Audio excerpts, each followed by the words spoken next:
What is the creepiest thing that's happened to you personally that made you question reality? I'm curious if anyone else has had this happen. Years ago, my then wife and I would run into the same woman everywhere we went. And I mean everywhere we went. This went on for about a year. Go to the grocery store, she would be there shopping. Starbucks, yep, sitting right behind us. Walking around the mall, she would pass us walking in the other direction.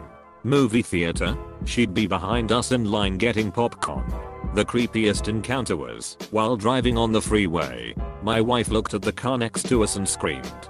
Yep, it was her. She was always alone, never talked to us, and always made eye contact. She had a very unique appearance. She was very tall, very thin, and had very tight skin on her face. It was so unusual that we joked that we were being studied by an ally. It was some serious glitch in the Matrix stuff.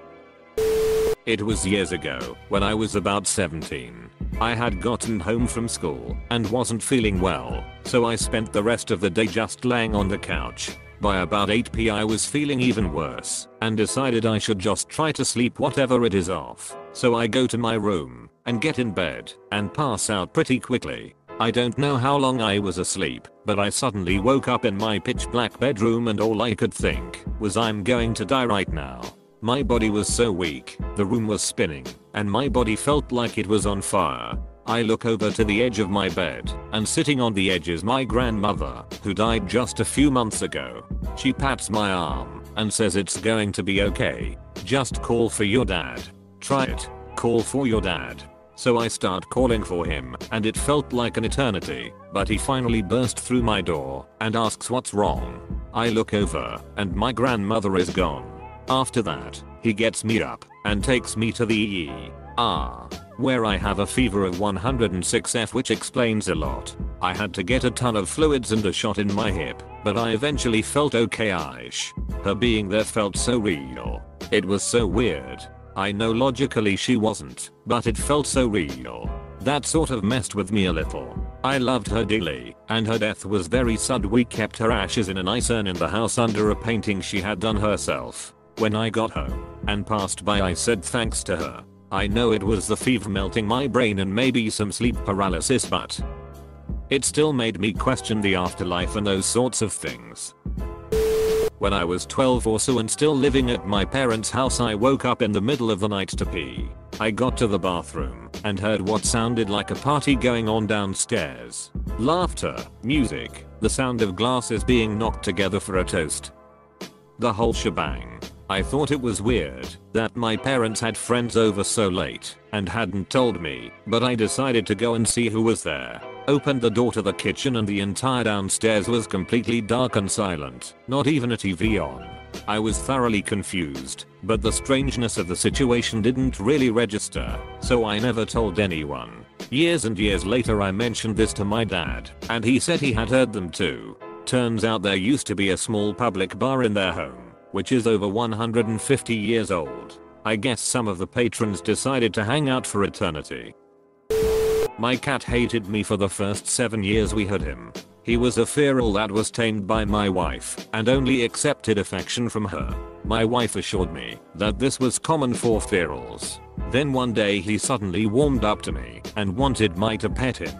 We've been best friends ever since. This was approximately 4 years ago, about the time that my wife's brain cancer was becoming aggressive. Even before we were aware of it. She died 2 years ago. It's like he knew it was just going to be the two of us one day. I burnt about 10 filing cabinets full of papers for my high school friend's dad for less than minimum wage back in 2004.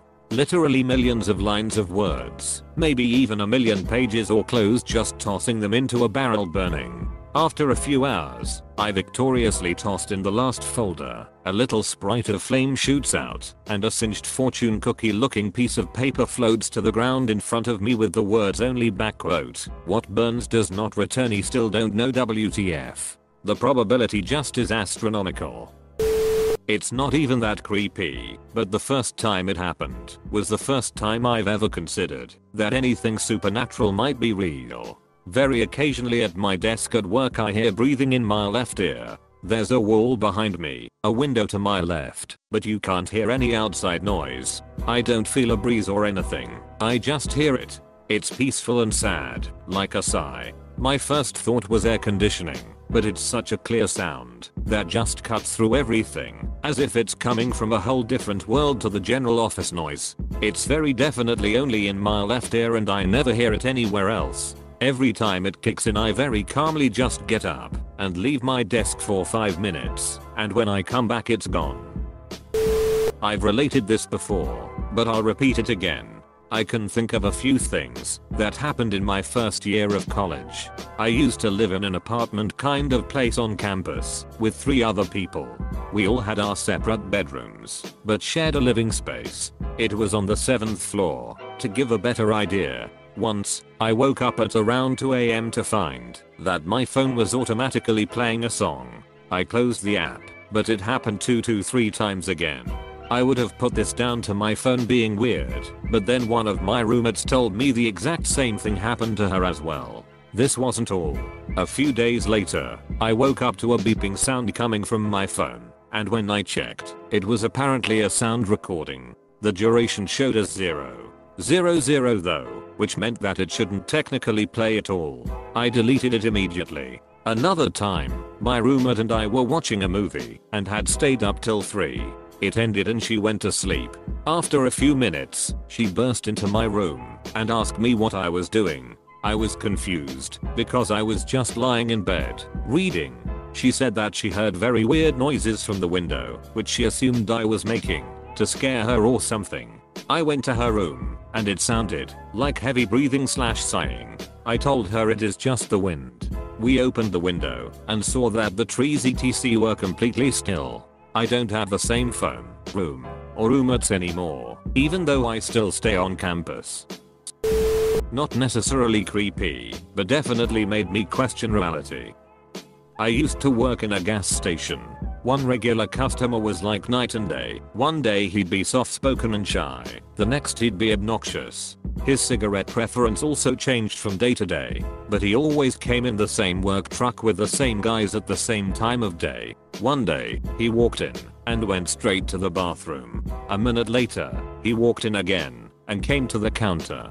Twins. It took me 8 months to realize they were twins. And not even identical twins either. They just look really similar. I'm the type of person who keeps my bedroom door closed and locked all the time, no matter what, even if I'm home alone. So like a year ago, it was 1 AM, and I had decided to get a glass of water before going to bed. After coming back in my room I swore that I closed and locked my door. After about 30 minutes of me dozing in and out of sleep, I suddenly felt all the ambient noise completely dissipate, and immediately got that something feels off feeling. I got up and saw that my door was wide up. It scared the shit out of me as I was home alone. I've just chalked it up to being a one-time mishap on my part. Similar experience here, only I never had a lock on my bedroom door. I went to bed as normal, fully shut my door, all lights off, alone in the house, slowly drifted off to sleep. Woke abruptly a few hours later, all snug in bed as usual, with my door wide open and my bedroom light on. I didn't even used to use the main light, only the lamp which was by my bed. It was such a mundane change that at first I didn't really feel anything except vague confusion, but as I got more awake and my sense of memory firmed up I started to feel a bit creeped out. Searched the entire house top to bottom. Twice. Double checked all the doors and windows. Nothing. Eventually decided I must have just somehow done it myself and not remembered. Something that has never happened before or since. It's strange to say, but I do remember the weirdest part being how unweird it seemed, until my brain woke up enough to take it seriously. I was camping with my family on summer break when I was a kid. The first night we heard some rustling off in the distance, so my dad went to go check it out. He came back and said he found an old dirty sleeping bag with a bunch of trash around it. I took this as him implying that it could have been a camp that got ransacked by a curious bear. We'd hear movement in the tree line for the next couple nights, and it scared the shit out of me. The last night we were there, I had a nightmare that a bear had made it into my tent and was licking and biting my feet. I woke up from the dream and shined my watch light into the dirt-covered wrinkly face of an elderly man. He was sucking on my toes, and he immediately exited my tent and took off right after we made eye contact. I still don't know if it was my imagination or not all these years later. I never told anyone, and I have nightmares about it oft. I have 2 wireless mouse, one for a work laptop and one for my personal laptop. When I let things get messy, I usually just stack one laptop on top of the closed one underneath, with both mouse near the mouse pad. Okay, so I get a call from work saying I need to hop online. I open the work laptop and grab the mouse and start opening my work portal. I open email. I do my usual routine. Everything works fine. Then, I realize that I'm using the mouse connected to my personal laptop on my work laptop. I shake the mouse. No response. It stopped working once I realized that it shouldn't be working. Ever since then, I've found it hard to believe that we don't live in some sort of a simulation. When I was a kid between 8 or 9, I used to wake up every night to headlights coming through my bedroom window. The lights would stop and turn off, not as if a car drove by, but as if they were turned off. Then the long shadows of a man, as if were looking through my window, would pass by and stop in front of my window. I would lay really still and pretend nothing happened every night for months. Eventually I convinced myself it was imagination. Now that I think back, it stopped when my stepdad moved in. My mom was single, but I was convinced it wasn't real. Across the street lived my best friend whose mom was also single, and she refused to sleep in her bedroom. Her window faced my window. She told me years later it was because every night a man would park in her side yard and walk over to my yard. The long shadows were from the light in her yard. She eventually decided it was my dad checking on us and never told me until I was a teenager. It wasn't my dad, I asked him. So I thought I was crazy and hallucinating for years, and perhaps I wasn't, or 2 kids were odd dreams at the same time every night. I was playing with our dog in the living room. At the time I was around 9 years old. We are doing our usual only play like this when mom isn't home, else she'll tell us to stop type of playing. So basically playing fetch in the living room. At one point I threw the toy, which caused it to ricochet out of the living room into the kitchen. Franz, our dog's name, chased it and disappeared around the corner to get it. At that exact moment the front door opened and mom walked in with Franz on a leash after a 2-hour walk over the beach and dunes. I tried to explain, but can't. I played with him for at least 15 minutes in. Apparently. My imagination, but I just don't believe that. I worked at a small retail shop that sold mostly small accessories and clothes. I have never really believed in ghosts, but my co-workers always swore the place was haunted. Lights would flicker randomly, and canvases would fall violently to the ground despite my efforts of propping them up so that they didn't. The thing that really made me question everything happened when I was closing alone at night. We had a sunglass display in the middle of the store. Just a flat glass shelf with a bunch of sunglasses laid out nicely on top. I walk past it to the register and hear this huge crash. Look back and all of the sunglasses were on the floor. It looked like somebody just took their arm and dragged it across the shelf, pushing them all off. There wasn't anything above the display, so nothing could have knocked it off. I don't have an explanation for it. It was right as I was about to close too. He was a rude ghost. I dreamed it was dark, raining, and I was in the woods walking towards a campfire. There were 3 men around it whom I had never seen before. One was wearing a shirt and pants with huge white and black horizontal stripes on it, such as a prisoner might wear. I could not figure out why I was not scared in my dream. Fast forward 10 months later, we are hunting and camping. A friend brings along 3 of his friends that we had never met before. I have to go to the bathroom, buried a 50-gallon drum, and put a seat on it, and my husband walks with me since it's dark. We start back, and it starts to rain. We get to the clearing and there are his 3 friends around the fire, one wearing the outfit described above. I wasn't afraid in my dream, because my husband was behind me, and I just couldn't see him. No one believes me. I was young, around 9, and my brother was 4. We were in our living room. He was in the middle of the room, and suddenly a fork that was on my couch just flew to him and landed in front of his feet. He laughed and I pretty much pretended it never happened. I constantly had dreams of a red-haired kid in my dad's childhood home. It was my paternal grandparents and all my dad's sisters who lived there never had this ghost. No one believed me when I talked about this kid. He began to play in the bathroom with me because he loved to play in water in my dreams, and it was downstairs, so the adults wouldn't hear the water running. We moved out, thinking this imaginary friend was a scream for help, or that to my very superstitious parents a ghost was contacting me. I recall an incident where I woke up in the bathtub with the water running one night and moving out 3 days later. My dad's cousins moved in, and their children also talked about it. Mystery ginger kid with blue overalls and green shirt, socks only and horribly stained throughout. I had never met these kids before at that point, but I instantly loved them for backing up my story of the ghost kid. To the rest of the family, I was being bratty because I was no longer the only child. The weird part was that the kid inhabited the kitchen, he inhabited the bathroom and backyard in my dreams and constantly asked for food, whereas he only liked to splash water in mine. My dad's cousins had the house blessed by the local priest when in the mornings 1 or 2 of the 5 kids would be seen covered in food stains or dead asleep on the kitchen floor, surrounded by half-eaten food. A therapist explained it as a shared psychosis, but it doesn't explain my own version of the kid and his fascination with food for the other children.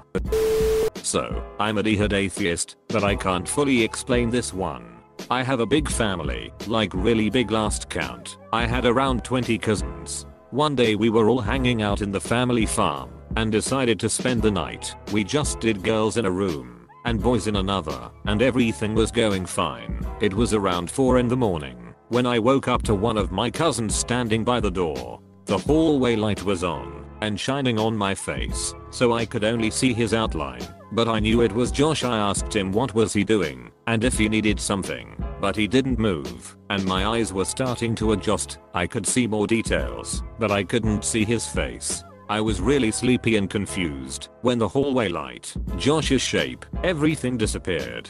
It was just darkness and a open door. I knew I was awake because I was sitting down. I decided to get one of my roommate cousins up and go check on the boys. Josh had an allergy to something. He didn't want it to bother anyone, so he took a Benadryl and went to bed. When I checked on him, he wasn't breathing. We got my uncle up. He gave Josh some heavy-duty medication, and we took him to a hospital. Everyone was fine. Joshy told me he knew I was insomniac, and while he was suffocating, unable to make a noise, he kept praying I couldn't sleep and decided to check on him. I once had the weirdest dream. It was like 3 years ago, yet I remember it clearly, which is weird knowing how bad my memory is. Anyway, it was a big black room. There was a huge TV on the wall which had white static on it. Staring at the TV were 2 men in fully black suits with white shirts. One had long blonde hair and the right one had jet black hair. In this dream it was like I was only watching, like in a movie. I did not have a body. Suddenly one man says, "But then her brother will die," to which the short-haired guy silently nods. The same day my mother comes home crying, telling me my uncle has committed suicide. I do not believe in ghost and faith, so I still question this dream today. In 1984, I was 14. Was on a ferry heading to London.